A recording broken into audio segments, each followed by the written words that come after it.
探してる分かってくれますように犠牲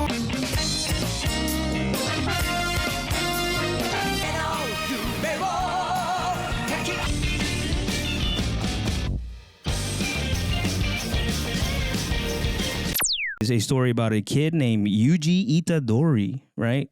Just a regular go-lucky, super athletic.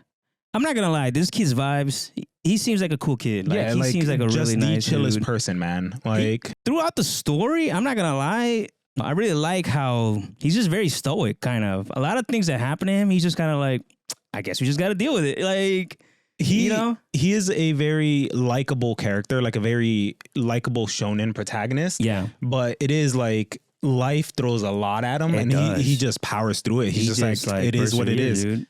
And I think that's very, and it's not even like your typical anime, like, because it's the right thing to do, because it's the, I mean, he is like that at first, but he's just kind of like, things are tough, so we got to get tougher, you know what I mean? And it's just like, that's cool, man. I don't know. I kind of look up to that in a bit. I like him as a character. This is episode 1, by the way. Yeah, episode 1 of the first arc. All right, episode 1 of the first arc. First arc, I think, is episode 1 through 3. Yeah. Right? Yeah. And it's just the introduction. It's just introduction. Yeah. So kind of give you a little bit of world building. Yeah, introducing you to the main characters here. Let me start reading this, right?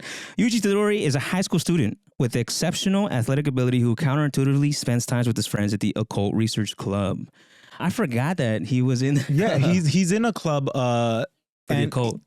For like occult stuff. Yeah. And this is a common thing with his character, where like you would think because he's so physically gifted, like he'd be like an athlete or like just like really full of himself. Yeah. But he likes hanging out with the nerds and like the weirdos, and like he's just a very nice kid. Yeah. Yeah, he is. And he's just interested. It's pretty cool, man. He's got a lot of friends. Well, he doesn't have a lot of friends, but he makes different variety of friends, right? In this scene, like when he's with like his homies at the occult club, one of the coaches from like I don't know, like Japanese sports busts in and is like, we want like we want you to join. What are you doing? And he's like, I don't want to. Like, I'm chilling with my occult club homies. And they take him out to the field, and this is just to show like just how much of a genetic freak this man is. They have him do like shot put, which is like a weighted ball, and they throw it. The typical like form is to like spin around and chuck it.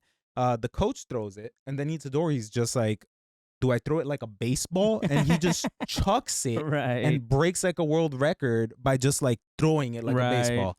And like that goes to show just like how strong he is. Yeah, he is. I mean, there's nothing special. He's just human, but he's just very strong. I don't know, very athletic, right? That's pretty much how they premise that. They don't really say much about it besides that. There's no alluding to he's like just strong. I don't know. There's no Kurama in his tummy, nothing. There's no chi at the moment. Like, it's just he's just built different. He's just Cheerios, bro. I don't know. Yeah. Quite literally built different. He eats his Wheaties, bro. I don't know.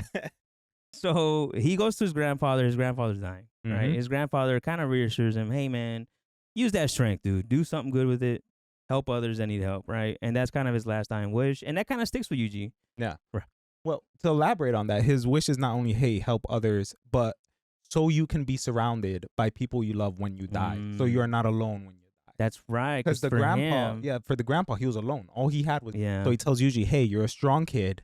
Like, do your best to help other people. So when you die, you have I think the term was plethora of friends. Well, I think he says what was it? It was like a right death or like an honorable death or something like that. It was because he says that a lot. It really sticks with Yuji about having an honorable death. Not an honorable death. What is the phrase? Yeah. Having like a proper death. Yes, a proper death. Yeah. I think that's what it is. Yeah.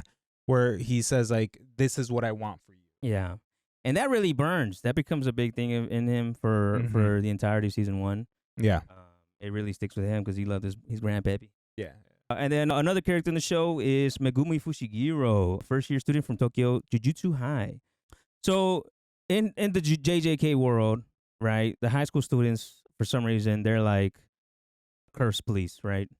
Yeah, well, it's a specific school. It's not like all high schools have curse polices. Yeah, they call it high school, but it's really like a Jedi. Yeah, like a training academy. Training academy, right. They call it Jujutsu High, and essentially they have teachers and students, and they're essentially dispatched to take care of curse spirits. Curse spirits, yeah.